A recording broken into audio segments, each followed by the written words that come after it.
Assalamualaikum dan salam Malaysia Madani. Bersama saya Muhammad Azizir Rahim dalam Berita Pagi Sarawak edisi Ahad 30 Julai. Majlis Tilawah Al-Quran diharap akan dapat mencapai matlamat untuk melahirkan generasi Al-Quran. Timbalan Premier Sarawak Datuk Amar Awang Tengah Ali Hassan berkata, penganjuran Majlis Tilawah Al-Quran yang saban tahun diadakan bukan sekadar untuk diperdengarkan dengan kemerduan atau kelunakan suara para qari dan qariahnya sahaja, tetapi lebih daripada mesej yang hendak disampaikan dan pengertiannya kepada penonton dan pendengar. Datuk Amar Awang Tengah memberitahu kemerduan bacaan ayat suci Al-Quran adalah manifestasi keindahan dan ketertiban bahasa yang terdapat pada kitab suci tersebut. Beliau berkata demikian pada Majlis Tilawah Al-Quran peringkat bahagian Miri 2023 Masihi 1445 Hijrah di Miri. Beliau menambah kerajaan akan terus menyokong program keagamaan ini yang diyakini akan dapat melahirkan lebih ramai lagi qari dan qariah berkualiti pada masa akan datang.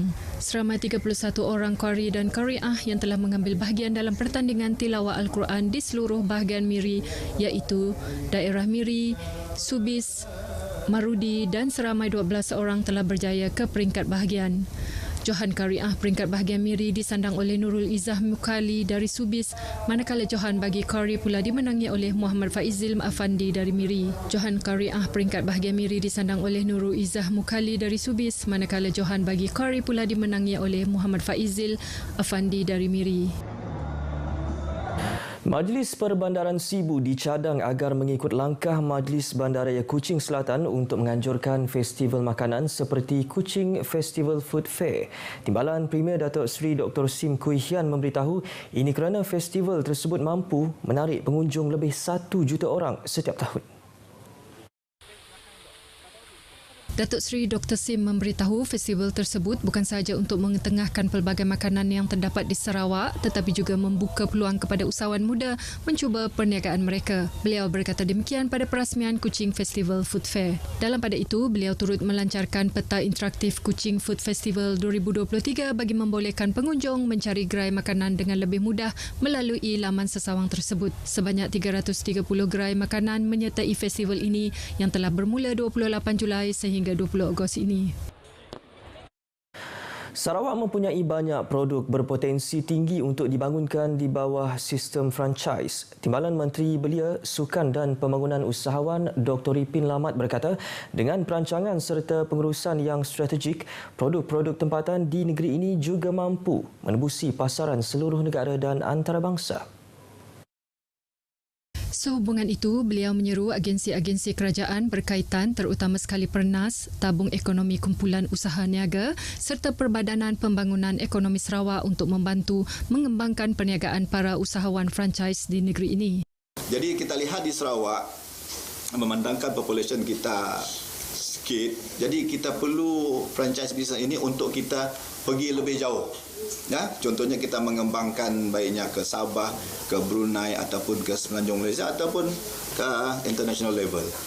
Beliau berkata demikian selepas merasmikan BIS Franchise at Sarawak 2023, anjuran Perbadanan Nasional Berhad Pernas di Kuching. Dalam pada itu, Dr. Ripin memaklumkan sehingga 30 Mac tahun ini, Sarawak mempunyai 16 syarikat franchise di bawah Pernas. Manakala sejumlah 1,154 jenama franchise termasuk 11 daripada Sarawak telah didaftarkan dengan Kementerian Perdagangan Dalam Negeri dan Hal Ehwal Pengguna sehingga Disember tahun lalu. Terdahulu dalam ucapannya, Dr. Ripin berharap Kerajaan Persekutuan maupun negeri akan mewujudkan skim pinjaman modal permulaan kepada para usahawan baru dalam sektor franchise. Terdahulu dalam ucapannya, Dr. Ripin berharap Kerajaan Persekutuan maupun negeri akan mewujudkan skim pinjaman modal permulaan kepada para usahawan baru dalam sektor franchise.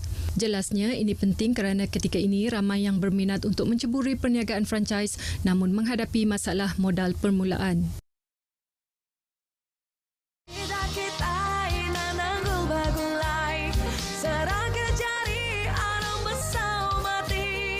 Sandar komitu se bau no bauku jalinkan perpaduan. Saya tertarik dengan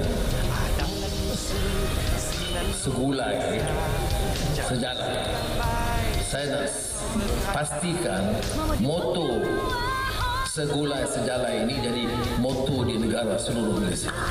Maknanya di mana-mana saya pergi, bila bicara soal kesatuan, perpaduan, bekerjasama, perkuatkan, maka saya akan sebut segulai sejalai.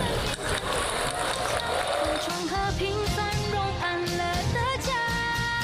खत्म करो दुश्मनी मिटाओ विवाद सद्भाव की हवा बह रही है นายรักชายความห่วงใยรวมใส่ความเข้านังขอพระองค์ทรงพระเจริญ leburkan permusuhan. Baik, penganjuran Persidangan Persatuan Pengurusan Sukan Asia 2023 AASM 2023 buat julung-julung kalinya adalah bertepatan dengan hasrat Sarawak untuk melahirkan lebih ramai pengurus sukan bertauliah. Timbalan Menteri Pelancongan, Industri Kreatif dan Seni Persembahan Datuk Snodan Lawan berkata, dengan adanya persidangan ini kelak ianya akan melatih mereka yang terlibat dalam disiplin sukan tertentu. Datuk Snodan memberitahu persidangan yang bertemakan agenda kelestarian, tindakan dan pendidikan melalui sukan bertujuan meningkatkan aspek akademik sukan dalam melatih kaki tangan dan pihak yang terlibat dalam sukan. Setakat ini, persiapan persidangan Jawatankuasa Penganjur Persidangan AASM 2023 bersedia sepenuhnya untuk mengalu-alukan tetamu antarabangsa dan tempatan ke Kuching dalam tempoh 5 minggu akan datang. Beliau menjelaskan pihaknya amat berbesar hati untuk bekerjasama dengan rakan strategik dalam menyokong persidangan AASM 2023 untuk manfaat rakyat di Sarawak, khususnya kepada para atlet serta wakil dari seluruh negara. Beliau berkata demikian pada pra-pelancaran AASM 2023 di Kuching. Datuk Snodan memaklumkan seramai 500 perwakilan dari lebih 25 negara di seluruh dunia akan mengambil bahagian dalam persidangan itu yang akan diadakan pada 19 hingga 20 Ogos ini. Dalam pada itu, beliau berpendapat penganjuran persidangan ini tepat pada masanya kerana Sukan Malaysia SUKMA 2024 juga bakal berlangsung di Sarawak. Seramai 90 orang artis tatu dari dalam dan luar negara berkampung di Miri selama 3 hari bermula Jumaat lalu sehingga 30 Julai 2023 bagi menyertai Festival Tatu Miri 2023 di Miri. Timbalan Menteri Pelancongan, Industri Kreatif dan Seni Persembahan Datuk Sebastian Ting Chu Yu berkata, keunikan tatu Borneo termasuk tatu tradisional masyarakat Sarawak mampu menjadikan terkenal dalam kalangan pencinta tatu di seluruh dunia. Beliau memberitahu dengan penganjuran festival seumpama itu mampu membantu merancangkan sektor pelancongan Sarawak. Beliau berkata demikian pada perasmian Festival Tatu Miri 2023. Beliau menambah ia juga dapat mempromosikan keunikan, keindahan dan kepelbagaian adat dan budaya masyarakat Sarawak di mata dunia berikutan ramai artis tatu yang hadir datangnya dari luar negara. Antara artis tatu yang turut serta termasuklah 43 artis Sarawak, 32 artis Sabah dan Semenanjung Malaysia manakala 15 orang artis dari Itali, Sweden, Amerika Syarikat, Filipina, Indonesia, Myanmar, Vietnam, Brunei Darussalam dan juga Thailand.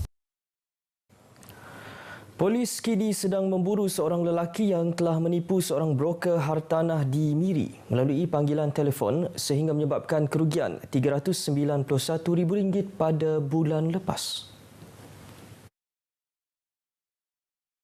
Menurut Timbalan Pesuruhjaya Polis Sarawak, Datuk Manca Atta, suspek menggunakan kaedah penipuan pelaburan tidak wujud dengan memperdayakan mangsa untuk melakukan 11 transaksi kononnya bagi melunaskan pembayaran kepada lembaga hasil dalam negeri. Datuk Manca memberitahu mangsa juga diminta membuat pembayaran tambahan berupa cukai keuntungan dan modal pelaburan. Beliau mendedahkan mangsa yang berumur 70 tahun itu telah menjual tanah, rumah dan mengeluarkan wang amanah saham nasionalnya untuk dilaburkan ke dalam stok Exchange Plus. Mangsa membuat laporan polis telah sedar dirinya telah ditipu suspek. Dalam pada itu, polis mengingatkan orang ramai untuk tidak terpedaya dengan sebarang skim pelaburan yang mencurigakan.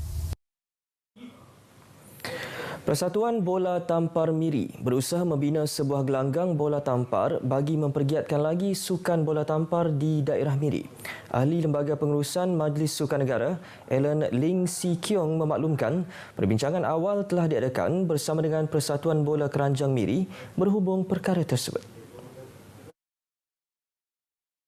Alan menjelaskan memandangkan tanah yang diberi oleh kerajaan negeri adalah dikongsi bersama oleh kedua-dua persatuan ini. Manakala perancangan untuk pembinaan gelanggang tersebut dimulakan beberapa tahun lepas. Selepas kos pembinaan diketahui dan dipersetujui, permohonan pembinaan gelanggang akan dihantar kepada pihak yang berkaitan. Bagi pihak Persatuan Bola Tampar bahagian Miri, memang kita diagihkan sebidang tanah pada 90-an yang berkongsi dengan Persatuan Bola Keranjang Miri di Jalan G4 Kopok. Tetapi belum ada sebarang pembinaan sehingga sekarang. Oleh itu, kita sedang dalam rancangan dan kita telah bertemu dengan Persatuan Bola Keranjang untuk mengenal pasti tapak tersebut, kerana tapak itu adalah tapak yang kongsi. Dan kita sedang menguruskan keperincian bajet untuk pembinaan tersebut. Beliau berkata demikian kepada pemberita selepas merasmikan perlawanan Persahabatan Miri Fuchau Association, Youth Section dan Persatuan Bola Tampar Miri. Maka Alan berharap mendapat sokongan pelbagai pihak khususnya penyokong sukan bola tampar, sektor swasta serta orang awam dalam merealisasikan projek ini. Baik, berita itu tadi mengakhiri Berita Pagi Sarawak edisi Ahad 30 Julai. Seterusnya, ikuti Selamat Pagi Malaysia selepas ini bersama Ismail dan Raja Sufia. Salam Malaysia Madani.